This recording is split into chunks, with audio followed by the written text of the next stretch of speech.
Some of you think this wokeness is just a United States problem.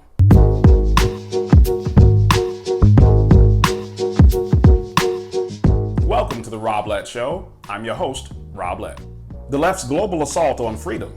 That's the focus of today's podcast. We've got a lot to unpack here today. Most of you who are watching this live in the United States, and today we're going to examine why this fight for freedom actually is not just a United States fight, it's really a global fight with the same culprits. The only thing that changes are the names of the parties. Today we're going to cover what you already know, what you may not know, and why it's important to know.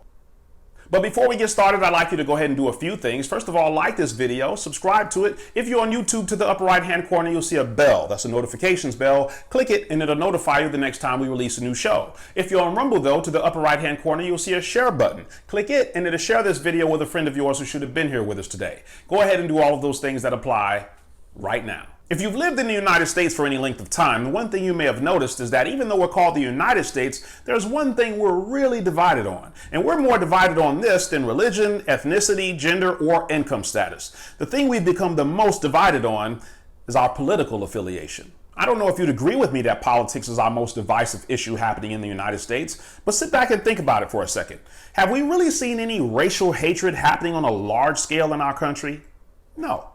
Now, you always have a few idiots, but we recognize them as idiots, and for the most part, we all get along. Have we seen any religious hatred happening on a large scale in our country? No again.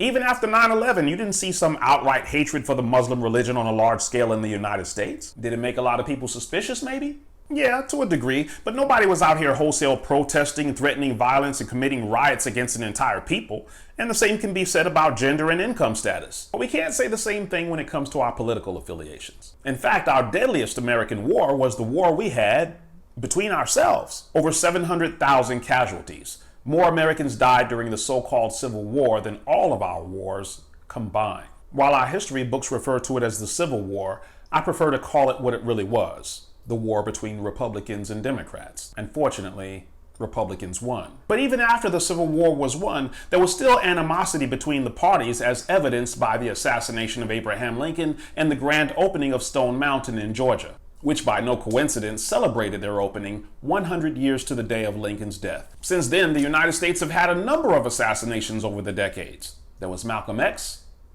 Dr. Martin Luther King Jr., JFK, and Robert Kennedy, just to name a few. All supposedly done by lone gunmen. But the more time passes, the more it's being revealed that these so-called lone gunmen weren't operating alone at all. It's been 60 years since JFK was assassinated. After 60 years, we've had 13,000 classified documents released. And after 60 years, do you know what Americans are just now starting to realize? They're starting to realize our government most likely had something to do with it. Because after 60 years of waiting for the truth, when they finally released the 13,000 classified documents, some of them had pages missing, some of them were unreadable, and some of them had information redacted. Where am I going with this? Where I'm going is, I'm not quite ready to make the leap and accuse anybody, but I don't mind telling you when I smell smoke. All I'm saying is, when you start looking into some of the biggest scandals of our time, an interesting pattern emerges. These aren't things you can say concretely. They're just things that make you say, I mean, when I peeled back the onion on the party switch story, we got to the bottom of it. And we realized that America itself wasn't racist, and neither was the Republican Party. As it turned out, Democrats were the founders of Jim Crow policy, and the parties never switched. It was all a fabrication. When we peeled back the story of Trump and Russian collusion, we found out Trump wasn't colluding with anyone at all. It was a fake dossier paid for by Democrat Hillary Clinton instead. When we peeled back the scandal on censorship in social media, we discovered that Facebook and Twitter weren't just censoring Republicans because the social media companies didn't like us. We discovered that the CIA and the FBI leaned on those private companies, and the entity those intelligence agencies were trying to protect was the Democrat Party. So I ask you, if every time we peel back the onion on the biggest scandals of our time, we find the Democrat Party behind it, I guess I'll leave the rest for you to read between the lines. Just recently in Atlanta, 6 members of so-called Antifa were arrested. I posted their photos on Facebook and I asked everyone a question. If you let the Democrat Party tell it, the biggest threat to our nation is white supremacy. But let's examine that. If you're black and you're watching this, be honest with me. When's the last time you were in a barbershop and a bunch of brothers launched into a conversation about their fear of the KKK? How about never? I have never had any of my friends come to me stressed because some skinhead was keeping them from surviving somehow. So there's a disconnect here. If no black people you've ever met are threatened by white supremacy, then exactly who are white supremacists a threat to? Answer: nobody. And if the answer is nobody, then who is spreading this rumor? Now we're getting somewhere. Because I've never heard Republicans saying white supremacy was a threat to us. I've only heard this coming from the left. Here's what's interesting. Look at these 6 who got arrested.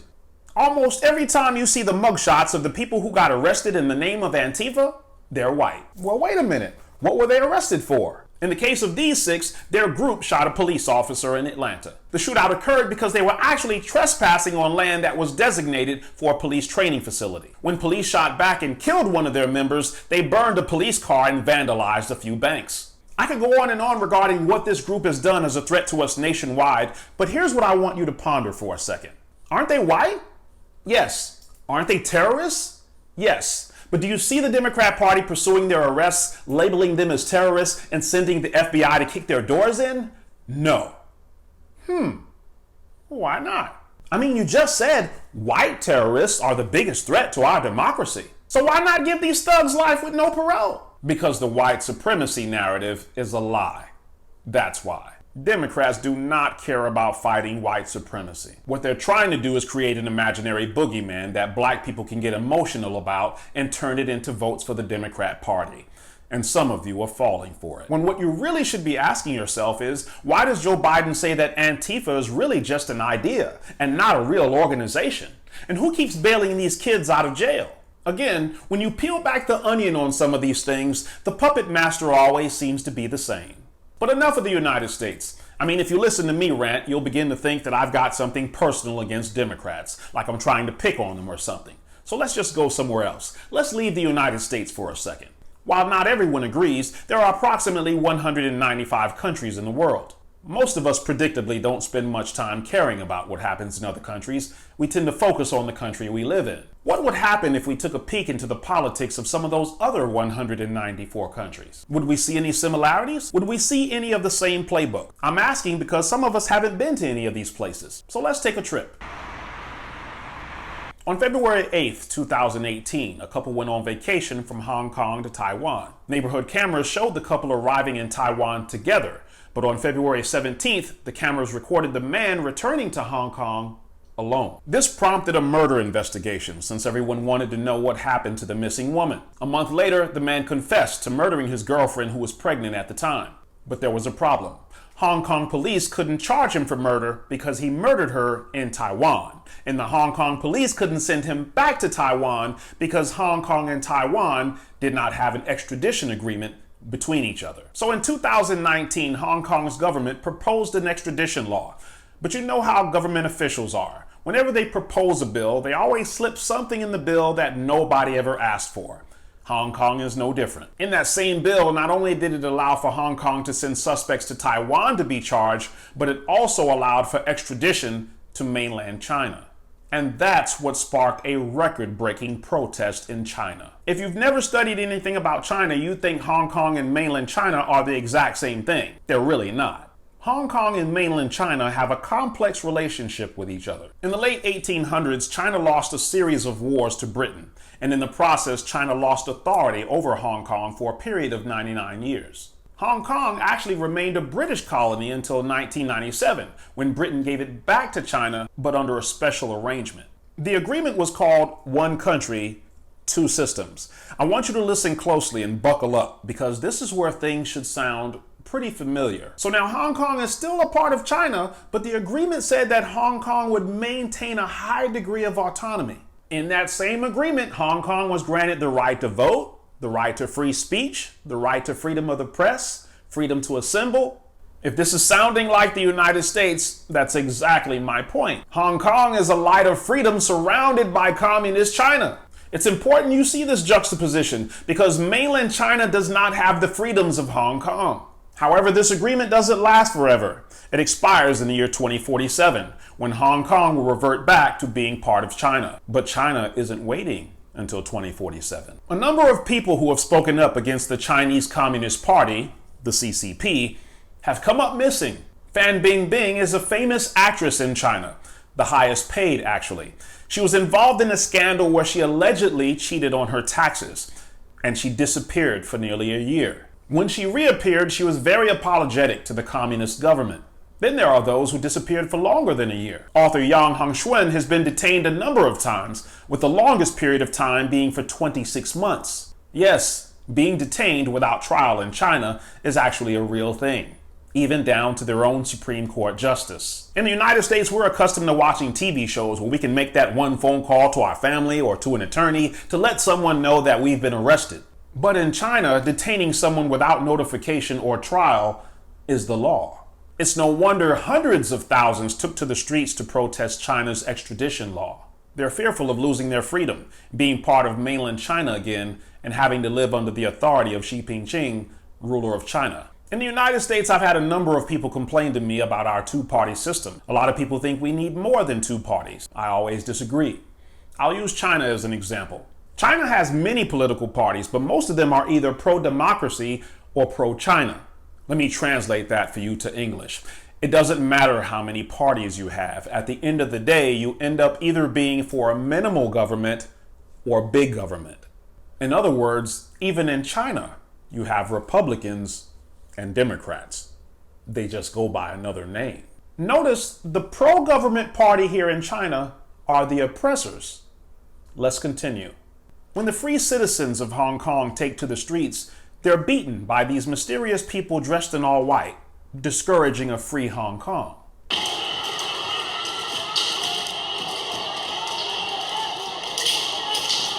Who are these mysterious people? Depends on who you ask. If you ask the CCP, there's nothing to see here. It's just local street thugs called triads who beat people up for their own reasons. If you ask the citizens of Hong Kong, however, they'll tell you the mysterious people dressed in white work with the CCP. They work for the government. You might call the citizens crazy, maybe you'd even call them conspiracy theorists, but before you call them names, you might want to see some of the video footage of the police talking to the men in white, then later claiming they haven't seen any men in white carrying batons. It's actually a pretty disgusting thought that the Chinese Communist government might be involved in paying the thugs, because in the Yuen Long attacks, a pregnant woman was also beaten. But wait, likewise in America, we have a minimal government party, and we call the minimal government party Republicans. But we also have a pro-government party, and we call the pro-government party Democrats. And likewise, whenever people meet to have discussions about freedom on college campuses, they're greeted by these mysterious people who show up to harass them simply for exercising their right to free speech. Thugs, dressed in all black.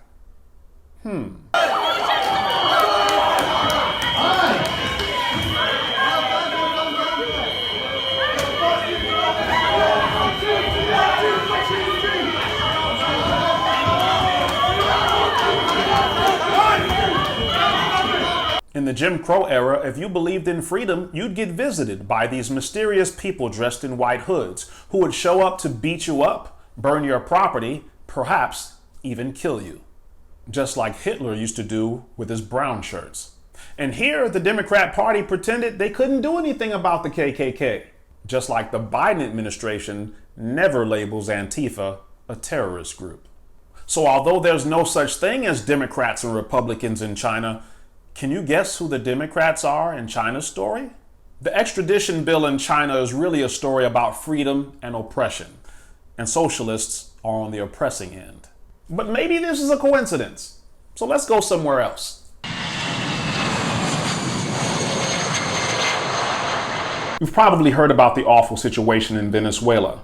Empty shelves where there should have been food, record inflation, wide-scale corruption. But we live here. We don't know much about the details there. We just know it was pretty bad. But that's like coming in at the end of a movie and trying to determine what happened. Before you judge Venezuela by the empty shelves, you should know a little bit about Venezuela. Some have called Venezuela a paradise in search of tourists. Since 1958, Venezuela had been one of the wealthiest countries in Latin America. Venezuela has the largest oil deposits in the world. As of 2016, 18.2% of the world's oil reserves resides in Venezuela. This is a very important bit of information to know because Venezuela's leaders are aware of this too. So much so that their country almost exclusively relies on the export of oil and very little else. Instead of cultivating their other internal resources like agriculture, etc., they import almost everything else and use their oil money to pay for it. Hugo Chavez burst onto the scenes in the 90s, a charismatic leader. If you're familiar at all with leftist doctrine, then you know they're very big on social programs and that the government will pay for everything. In their world, the money never runs out. It always comes in. And if it doesn't, they'll just steal it from the rich. We're going to extend the Medicare Trust Fund at least 2 decades, because that's going to be the next argument. How do we keep it solvent, right? Well, we'll not raise tax on anyone making under 400 grand, but we'll pay for it the way we talked about by making sure that the wealthy and big corporations pay their fair share. Like most leftists, Chavez blamed the elite for the economic inequality that Venezuelans were experiencing. It was a popular message, and it was eventually the poor people who helped put Chavez into power. In 2004, when oil prices surged, Chavez took the billions in oil profits and spent it on social programs like food subsidies, education, and healthcare. He reduced poverty by more than half. If you're a Democrat watching my show, you're probably not expecting me to report this because these are all good things, right? Well, I'm not done. If all the money you collect comes from oil, you don't diversify into any other sources of income, and you've obligated yourself to all of these debts called social programs, if you're not careful, sooner or later you're going to run a deficit with all of your uncontrolled spending, which is exactly what happened. When the demand for oil fell, the country still had all of the expenses for the social programs they promised to pay. Think of it as just having bought a new house and you suddenly lost your main source of income. By the time Chavez died in 2013 of cancer, his hand-picked protege had a mess on his hands. When Chavez was alive, in desperation to fix this mess, he seized the private property of wealthy citizens and companies that didn't support him. When Chavez died, his protege, Nicolas Maduro, didn't fix the mess, he just doubled down on it. Maduro arrested opposition leaders, journalists. He blamed all of them for the fall of Venezuela. By 2018, inflation in Venezuela was 800%. After practically destroying the country with his continued socialist policies and leaving the citizens in abject poverty, all of the citizens assumed that Maduro would lose in a landslide in the 2018 election. Suspiciously, he won. Notice there's nobody calling themselves Republicans or Democrats here either. But can you guess who's playing the role of Democrats in Venezuela? So out of 195 countries, we just took a quick glance at just 3 of them. All different demographics, all different names for their political systems, all different languages, all different currencies, but the exact same villain. The pro-government party willing to achieve dictatorial control at all costs. What do you think we'd find if we reviewed the other 192 countries? I'd be willing to bet, even though the languages are all different, even though the cultures are all different, even though the political systems are all different, you'd see the same freedom versus oppression theme with the same villain carried out all across the world. I don't know if you're a religious person, but if there was ever an argument for good versus evil, this is it. The reason I've been wanting to do a show on this for so long is because the first step in solving any problem is 1, identifying what the problem is clearly, and 2, knowing what resources you have to solve it. I'm willing to bet most conservatives don't realize we don't have allies just in some countries. We have allies in all countries, because in all countries there's someone yearning to be free, and they believe in the same thing we believe in. They don't believe their oppressor has any authority over their lives. They believe they were born with unalienable rights, and that among these are life, liberty, and the pursuit of happiness, even though they may have never heard of the Declaration of Independence. The moment you'll realize this, you'll realize, yes, socialism is a global problem, but freedom is also a global brotherhood. We're stronger than we know. You can now have a better understanding of why, even in countries where maybe they've never been to America, they still fly our flag. No, we're not perfect, but we're better off than these countries that have experienced 800% inflation. Here in the US, when our citizens experienced 9.1% inflation, Joe Biden's approval rate plummeted. But sadly, if we don't wake up to the real threat in the US, we could be just as bad as one of those countries. Well, we'll never get it all, but we sure unpacked a lot. In this episode, we covered what you already know. In this episode, we discussed that contrary to popular belief, the biggest threat to our republic is not white supremacy. The biggest threat to our republic in the world, quite frankly, is socialism. But we didn't just say socialism is the biggest threat and only made accusations. We said it by backing it up with the proof of the Civil War. We said it by backing it up with the political assassinations that ended up leading back to the federal government. We said socialism is our biggest threat by showing that censorship of free speech, disarming our citizens, and intimidating our citizens are primarily coming from and being funded by one party, the Democrat Party. What you may not know. We discussed that if you didn't believe there was something slightly off about the Democrat philosophy, then we left the country so that we could take a look at those 194 other countries and see if they're having a similar experience with leftism. We found the people of Hong Kong are experiencing the same discontent with a certain big government faction there, just as we are here. We found that Venezuela was experiencing the same runaway prices, the same supply chain issues, and the same battles with inflation there as we are here. Why it's important to know. We said the reason it's important for you to know is because once you've identified the inhibitors of your freedom globally, you'll also see that you have glimmers of hope globally, and that you can learn from their experiences as they learn from ours. Be sure you stick around for our next podcast, the movie you've never seen, but you should have. Because if you don't know your history, you're doomed to repeat it. John Henrik Clarke once famously said, "History is not everything, but it is a starting point. History is a clock that people use to tell their political and cultural time of day. It is a compass they use to find themselves on the map of human geography. It tells them where they are, but more importantly, what they must be." I'm Rob Lett, and I approve this message.